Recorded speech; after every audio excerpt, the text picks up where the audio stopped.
Alors on l'a vu, le Scrum Master, c'est un leader au service des autres. Sa priorité, c'est de se mettre au service du Product Owner. Chronologiquement, dans l'ordre, il faut s'assurer que le Product Owner a un premier niveau d'autonomie, puis après on s'occupe de l'équipe de développement, s'assurer qu'elle a un premier niveau d'autonomie, et puis après on s'occupe des key stakeholders, puis de tous les autres stakeholders éventuellement, pour s'assurer qu'ils ont un premier niveau d'autonomie.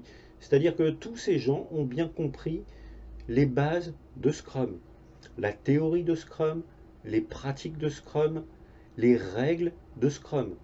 Il faut s'assurer que tout le monde comprend, que tout le monde est en capacité d'appliquer les différents éléments, les différentes règles qui sont impliquées par Scrum.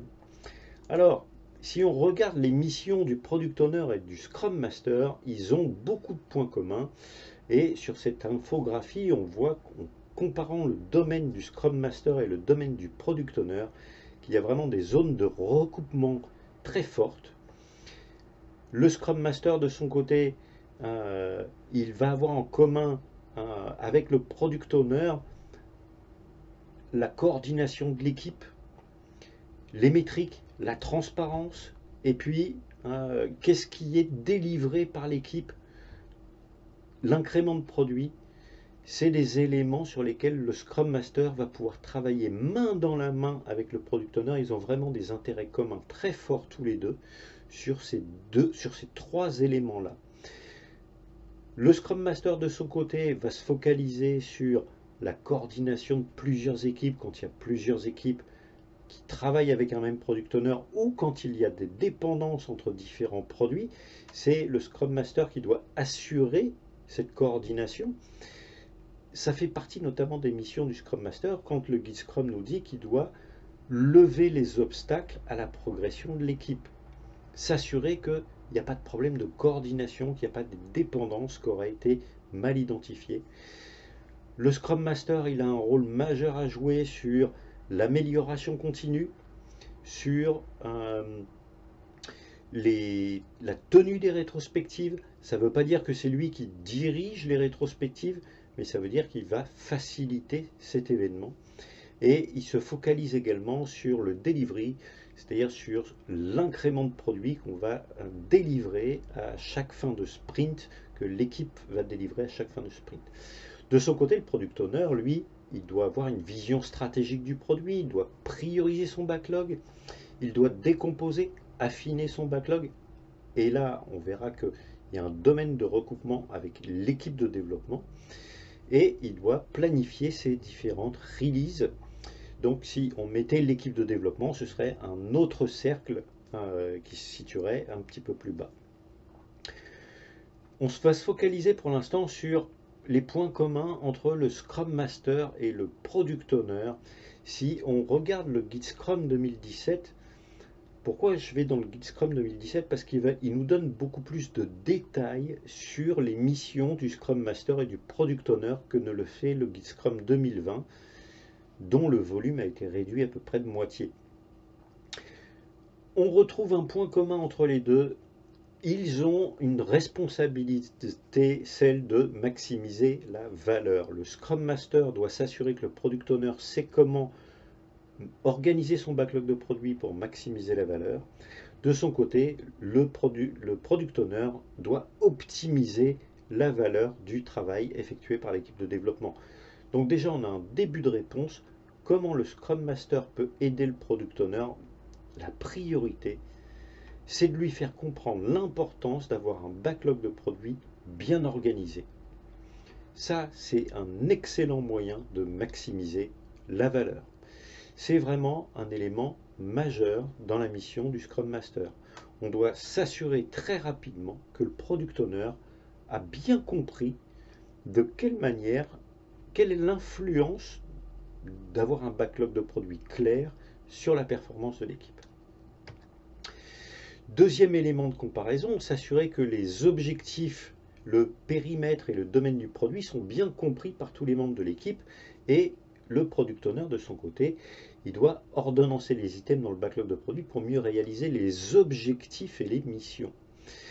Là encore, on a un point commun lié aux objectifs qui sont fixés euh, entre le Scrum Master et le Product Owner.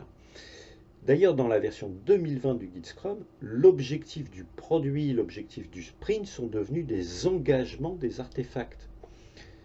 C'est-à-dire que cet élément-là est devenu vraiment un élément majeur qui permet de maximiser la valeur du produit ou la valeur du travail de l'équipe. Donc les objectifs clairs, ça concerne à la fois le Scrum Master et le Product Owner. Deuxième élément sur lequel le Scrum Master doit absolument s'assurer que le Product Owner est autonome. Est-ce que ces objectifs sont clairs ou est-ce que ces objectifs, c'est juste des buts?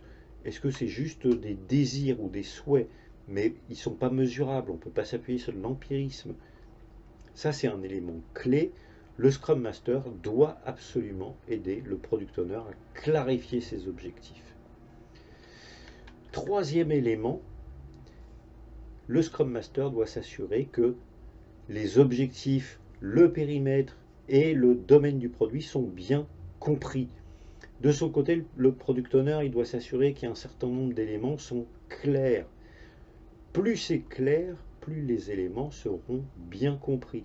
C'est le troisième point sur lequel le Scrum Master doit focaliser son attention pour aider le Product Owner à être plus performant. C'est faire en sorte que les choses soient bien comprises. On comprend mieux pourquoi Ron Jeffrey utilise le modèle 3C pour les user stories.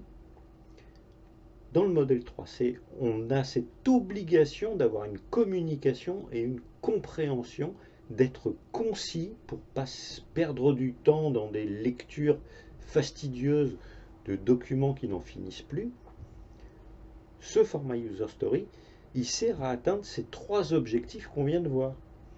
Si vous avez des user stories, un groupe de user stories qui servent à atteindre le même objectif, que ces user stories sont regroupées au sein d'un sprint, on comprend bien qu'il y a une logique, une cohérence entre l'objectif du sprint et ce qu'on est en train de réaliser dans le sprint des user stories pour délivrer un incrément qui va permettre de maximiser la valeur. Plus on a des chances d'atteindre cet objectif, voire même si on dépasse l'objectif, plus on va créer de valeur. Eh bien, ça c'est vraiment la mission de base du Scrum Master vis-à-vis du Product Owner, c'est l'aider à avoir des objectifs clairs, à bien organiser son backlog de produits autour d'une vision des objectifs. Je mets ensemble des éléments qui permettent d'atteindre des objectifs. Ça va donner du sens au travail de l'équipe, ça va encourager l'équipe. À partir du moment où une équipe a un objectif clair, sa mission est jugée comme moins complexe par l'équipe. Eh bien, tout ça, ça va créer de l'énergie, ça va créer de l'engagement et ça va maximiser la performance de l'équipe. On comprend bien que c'est sur ces trois aspects-là que le Scrum Master joue un rôle majeur auprès du Product Owner.